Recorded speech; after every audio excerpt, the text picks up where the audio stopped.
मेरा नाम साधना है और मैं एक आर्ट्स स्टूडेंट हूँ। पिताजी एक सरकारी अफसर होने की वजह से हमें बार बार शहर बदलना होता था। देहरादून में अच्छा कॉलेज मिलते ही मैंने वहाँ एडमिशन ले लिया। क्लास में पहले ही दिन मेरी मुलाकात पूजा हुई। वह दिखने में सुंदर और स्वभाव से बड़ी चंचल थी। उसे पैसे खर्च करने और घूमने फिरने का बड़ा शौक था। अपनी इसी आदत के कारण पूजा एक दिन रूह कपकपा देने वाली मुसीबत में फंस गई। एक दोस्त होने के नाते मैंने उसे बार बार समझाया, लेकिन मेरी हर कोशिश नाकाम रही। दरअसल वह अपनी छोटी छोटी जरूरतें पूरी करने के लिए लड़कों को टहलाती रहती थी। उस भयानक दोपहर का समय आज भी मुझे याद है, जब हमने बरगद के पेड़ के नीचे खड़े उस लड़के को देखा। कॉलेज जल्द खत्म हुआ था तो पूजा हर कीमत पर उस वक्त फिल्म देखने जाना चाहती थी। हमारे पास ज्यादा पैसे नहीं थे तो पूजा ने उस लड़के के खर्च पर यह ट्रिप एंजॉय करने का प्लान बनाया। मैं इस तरह की ओछी हरकत के लिए बिल्कुल सहमत नहीं थी। फिर भी पता नहीं क्यों मैं उस वक्त खुद को रोक ना सकी। थोड़ी ही देर में वह लड़का हम दोनों को फिल्म ले जाने के लिए तैयार हो गया। पता नहीं क्यों मेरा दिल बुरी तरह घबरा रहा था। उस लड़के की आंखों में गहरी उदासीनता थी और साथ चलते अजीब गंध महसूस हो रही थी।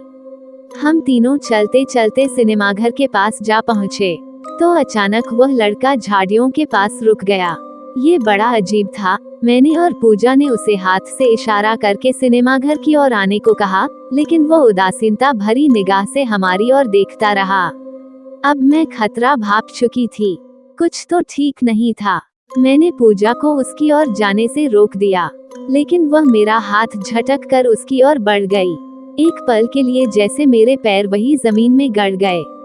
मेरे माथे पर अचानक पसीने छूट गए। कुछ ही देर में पूजा उस लड़के के पास थी।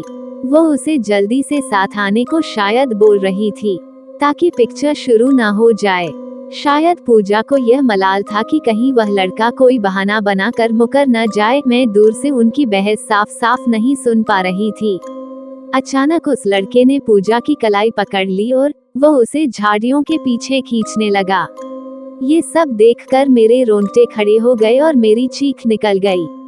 मेरा दिल बड़ी तेजी से धड़कने लगा। मैंने मदद के लिए इधर उधर देखा तो अगले ही पल वह दोनों मेरी नजरों से गायब थे।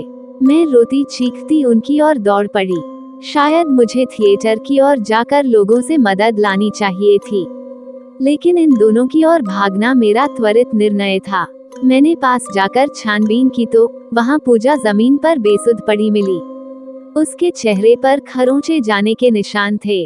उसके हाथ पर गहरी सूजन थी और उसका चेहरा खौफजदा था। फिर मेरी नजर उसकी सलवार की ओर गई। वहां गहरे लाल खून के धब्बे थे। अभी मैं कुछ बोलूं उसके पहले पूजा ने मेरे मुंह पर हाथ रख दिया और चुनरी से दाग छिपा लिए। उसने मुझे कहा कि सहारा देकर घर तक पहुंचा दो और बाकी सब भूल जाओ। मैंने रास्ते में बार बार उसे पूछा कि उस एक पल में ये सब कैसे हुआ, वो लड़का कैसे गायब हुआ, उसने क्या किया, लेकिन वो कुछ नहीं बोली।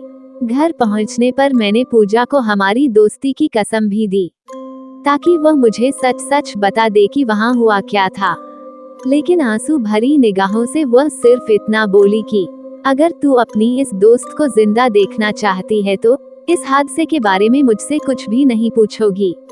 इस घटना के बाद वह पूरी तरह से बदल गई। उसने हंसना मुस्कुराना जैसे छोड़ ही दिया। उसका कॉलेज भी छूट गया। उन चंद मिनटों में घटित हुए उस हादसे में मेरी दोस्त पर क्या गुजरी होगी ये तो वही बता सकती है।